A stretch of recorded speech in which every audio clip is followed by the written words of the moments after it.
Good morning. Wake up. Okay, thank you.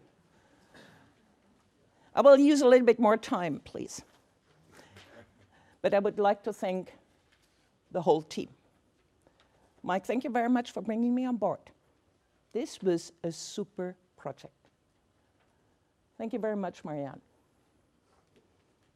It is a privilege to work with those wonderful colleagues.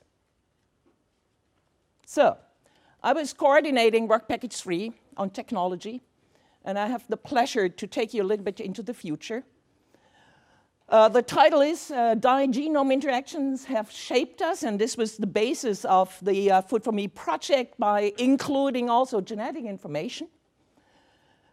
And this is the product of a couple of million years of shaping our genome, affecting our phenome in terms of some problems with obesity and diabetes and other diseases. And the question is, of course, can we turn it around?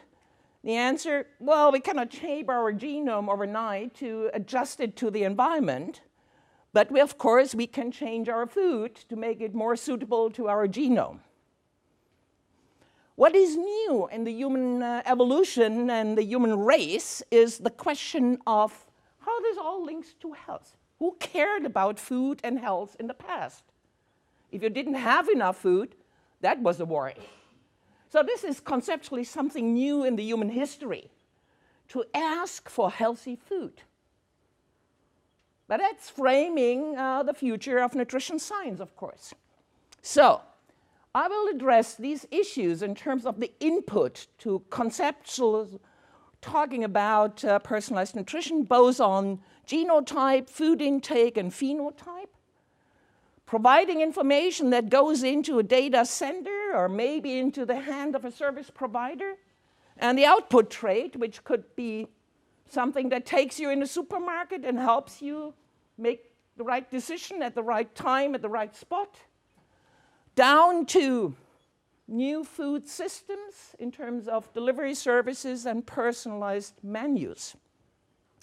So, developments, genotyping. This is information provided by the European associations and academies of sciences, and also of the European Human Genetics Society, which claims here that it should not be promoted to have nutrigenomic testing done in a direct-to-consumer way, because of its linkage with the sale of dietary supplements and no proven value. Well, that's a good starting point, no proven value. So why are we doing Food for Me? Well, Food for Me was the first real project to take this into real life and ask whether it is of value, and you will learn by John and the others later what we found. Now, this was the first commercial company on the market, 23andMe, and if you go to the website now, you don't see anything about genotyping in human health anymore, because they got a warning letter from EFSA saying, stop advertising this. And if you now go to the website, you just see that you can test your DNA for ancestry. Where do I come from? Well, I know where I come from, Far East. I have some Asian genes. Anyway, pretty interesting, neat application here for your iPad. If you're in a bad mood and you want to get in a more bad mood, just scroll through all your gene variants that predispose you to a disease. I really get into bad mood then. But maybe the whole thing is going to change, because this is technology already available.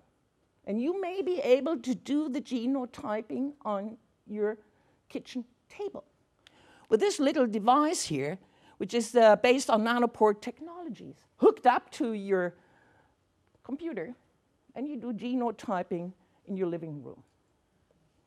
The technology is working. Okay, developments, food intake. That's the dark side of the entire personalized nutrition domain. We have fancy sequencers. We get the human genome almost for free in a couple of hours. But on the food intake side, we talk about Stone Age technology. We ask people to write down what they eat. It's ridiculous. So, but science has discovered that we need new solutions here. There's a bunch of papers arguing that we should bring ICT technology into that. And of course, these things are emerging here, little cameras, such as a narrative clip here that takes a photo of your environment every 30 seconds. And you, of course, eat food sometimes, and it takes a photo. So the question is, can we extract the information from the photo and get an idea of what the person is eating? There's an eatery in the US.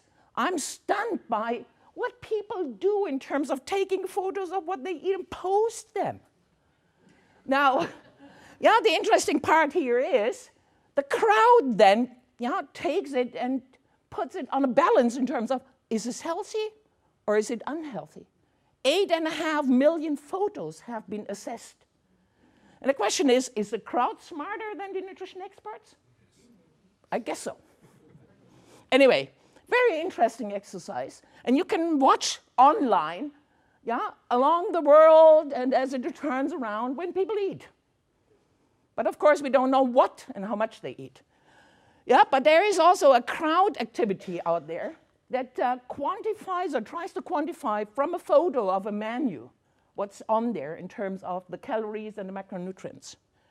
And one of the most interesting projects is the TADA project from Purdue University, which takes it on a very professional level, taking a photo from the menu or whatever kind of food you have on your plate with a little checkerboard.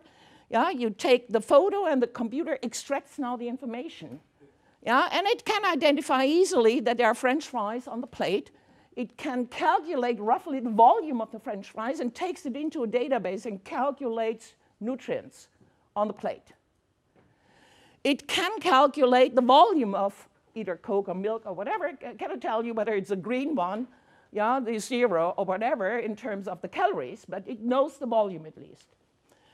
Of course, this is a sophisticated data extraction system in the end. But they have taken it pretty far. Because it also employs machine learning exercises. So when it sees this little toast here, triangular toast, it knows it's a breakfast. It's an American breakfast. And you most likely have some scrambled eggs next to the toast. Other developments relate to wonderful little gadgets. Almost every day, new technology, new gadgets, new devices are emerging. Devices that monitor your heartbeats, monitor your blood pressure, monitor your blood glucose level, your physical exercise intensity, your sleep, etc., etc. This is my device here, measuring my physical activity level. And I've learned I should be traveling more. Because traveling in airports means exercise. And giving lectures means exercise. Anyway, interesting technology. And again, there are more and more papers now assessing the robustness, how good are these instruments.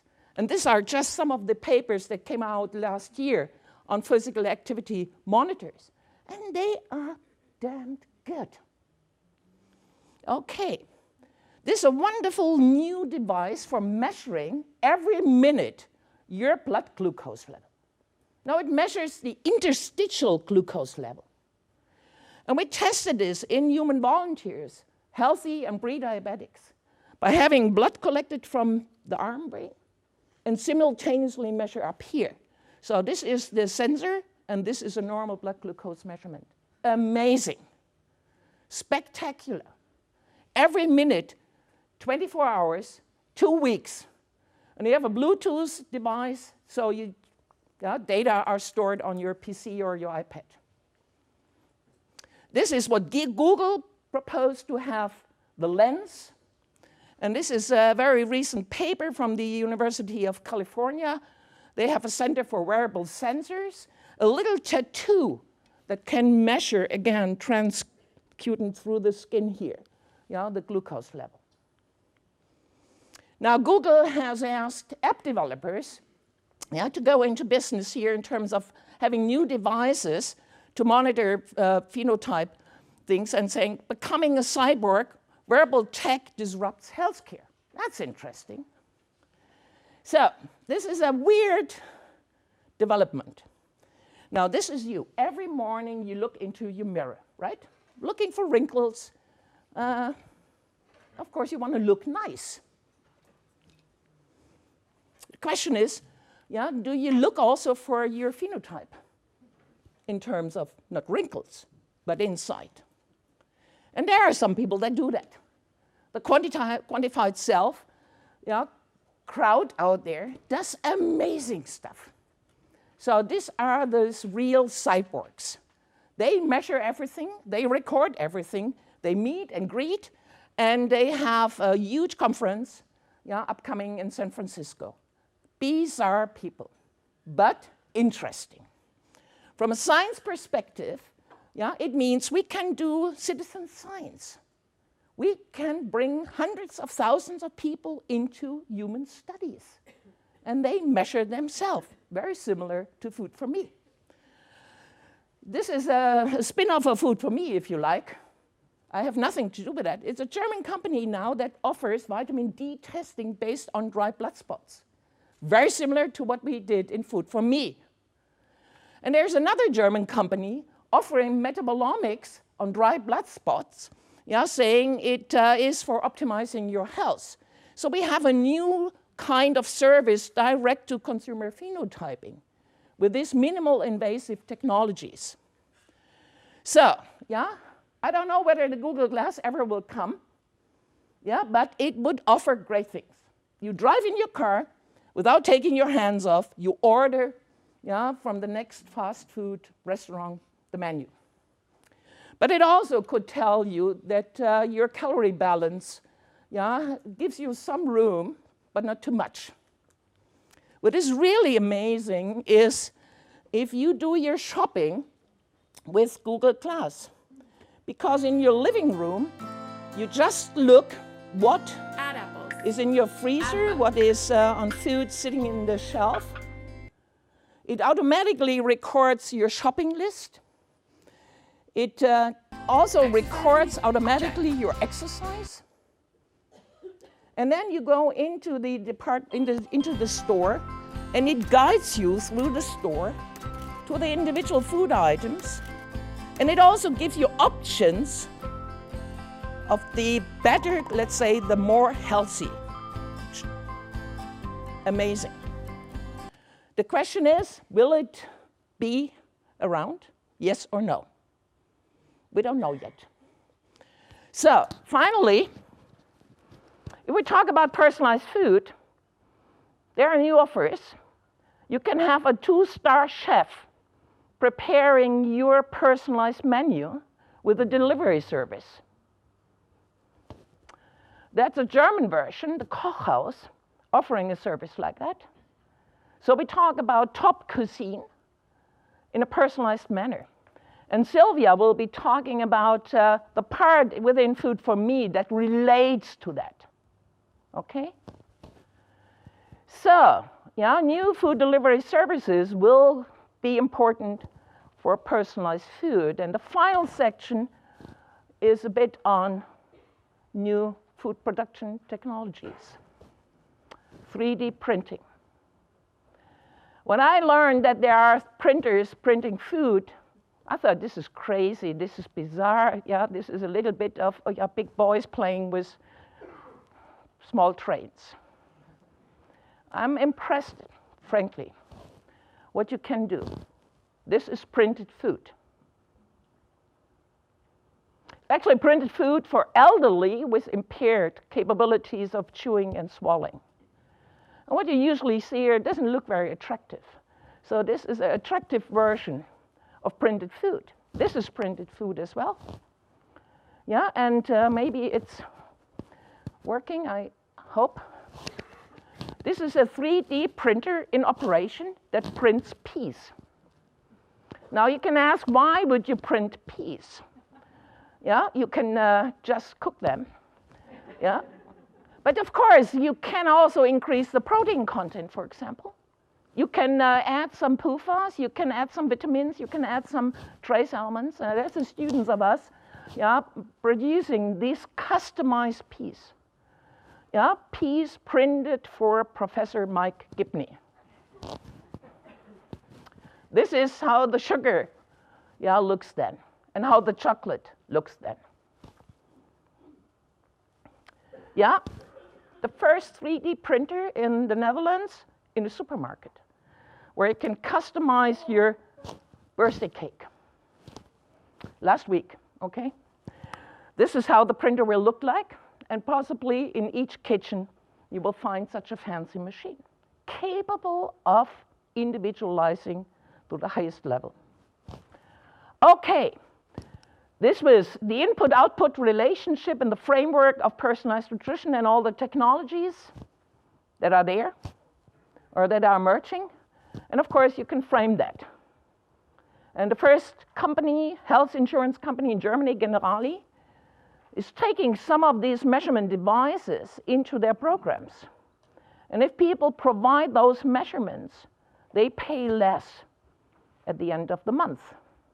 So it is a new concept where healthcare links up with diet and food. Oh, sorry. Anyway, I'm at the end. That is a summary you can read yourself.